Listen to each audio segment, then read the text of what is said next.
Los orígenes del teatro se pueden ver en los antiguos ritos de la prehistoria, en sus ceremonias religiosas, donde tenían ciertos componentes teatrales. En la casa del hombre se imitaban los animales. En África, en los ritos religiosos, se mezclaban junto con el movimiento y la comunicación gestual de la música y la danza. Usaban objetos como máscaras para expresar sus roles o estados de ánimo. Hay datos sobre los Igbo de Nigeria que celebran el Odo, que trata sobre los muertos que retornan. Los Dogon de Mali practicaban el Sigi, que celebraban el primer hombre que murió. En América, los mayas, los incas y los aztecas realizaban fiestas agrícolas e ilustraban historias como el Popol Vuh. El azteca desarrolló notablemente la mímica y representaban o historias religiosas o burlescas. Las obras trágicas que se escribieron durante la antigüedad fueron las que consiguieron asentar las bases de un nuevo género teatral que con los años se iría consolidando, el teatro trágico. Fue en la Poética de Aristóteles donde se fijaron las reglas o las normas que debían seguir las tragedias. Por lo general, este escrito apuntaba a que los textos debían estar centrados en una temática dolorosa y que tuviera como objetivo conocer, mejorar al ser humano. El juicio moral de la sociedad era también otro de los objetivos finales que se debían perseguir con dichas obras. Una de las características de la tragedia griega más destacada es de la existencia del coro. Era un grupo de personas que encarnaban a un personaje concreto en la obra y que con cantos y música indicaban los mensajes de los dioses o explicaban al público las partes de la historia que no se veía sobre el escenario. Al principio, los coros eran como 12 personas, pero Sófocles le aumentó a 15, y a partir de entonces todas las tragedias contaron con esta cantidad de coristas. Los espacios de representación eran grandes dimensiones y que aparentaban a un público multitudinario. Por tanto, los actores tenían que hacer uso de máscaras y disfraces que consiguieran transmitir mejor las expresiones y las emociones que los personajes estaban experimentando. Estas máscaras estaban elaboradas de corcho o de lino y expresaban dolor o tristeza.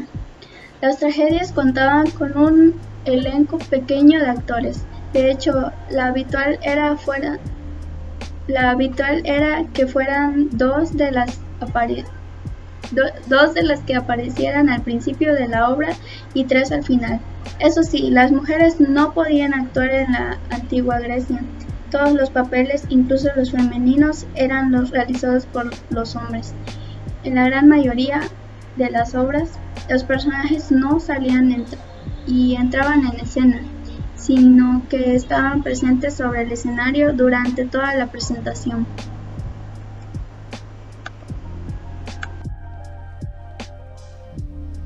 La estructura de la tragedia griega. Este subgénero teatral contaba con una estructura muy concreta y marcada. Aquí les dejamos unos puntos que son el prólogo, lo cual es el inicio de cualquier tragedia que se realizaba con un prólogo que contenía un monólogo o un sencillo diálogo que presentaba el tema de la tragedia. Paródogos. Entraba en el coro y realizaba lo que se conoce como el canto de entrada, es decir, la primera canción de este personaje. Y los episodios son como actuales actos teatrales y normalmente una obra se divide entre 3 a 5 episodios. Y, ¿cómo se llama? Los estásimos.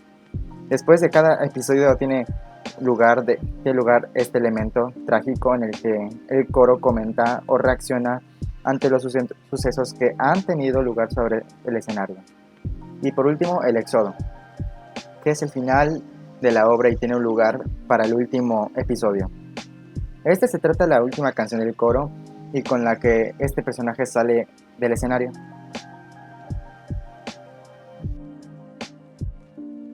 Las catedrales sirvieron a menudo para representar escenarios interiores y en estas había una probabilidad o una posibilidad de realizar efectos, como por ejemplo las luces o las sombras.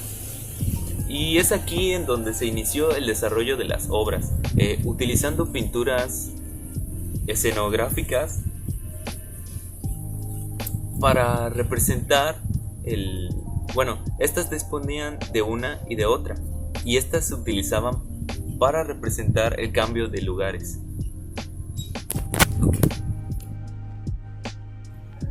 Siguiendo con los escenarios, los actores se trasladaban de una zona a otra dependiendo de cómo la acción se los exigía. También se realizaban escenarios para representar un carro o la platea construida de tal forma para representar alguna calle o puede ser una plataforma anexa.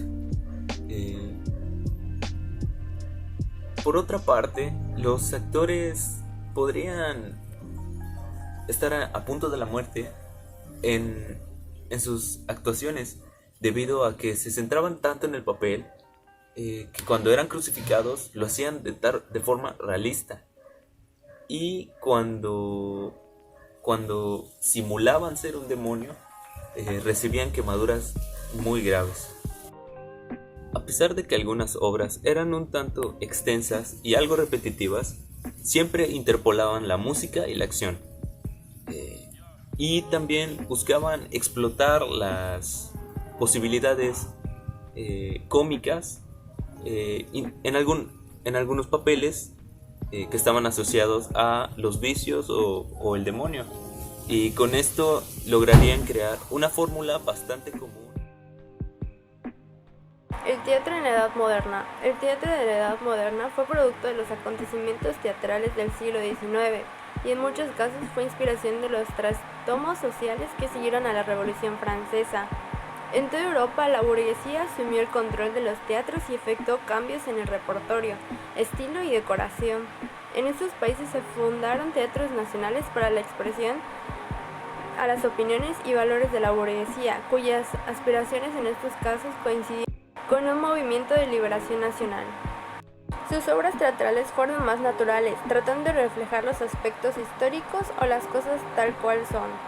Se buscaba la recuperación de la realidad de la vida en movimiento. Los montajes solían ser más populares, atrayendo un mayor público, dejando el teatro reservado a las clases altas. Teatro contemporáneo. El teatro contemporáneo describe un estilo muy variado y con raíces en experimentos teatrales desarrollados por autores escénicos europeos en el siglo XX.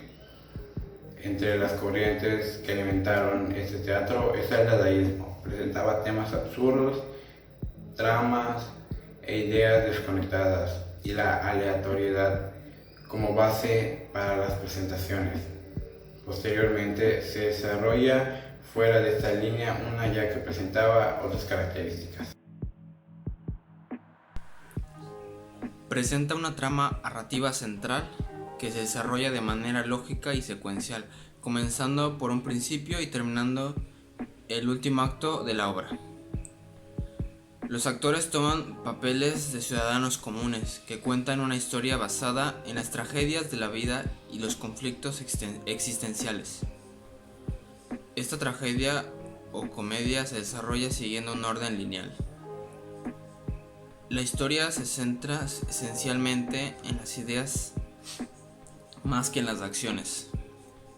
Es común el uso deliberado de múltiples medios y formas de arte que se muestran simultáneamente durante una representación para hacer más fácil la representación y su comprensión.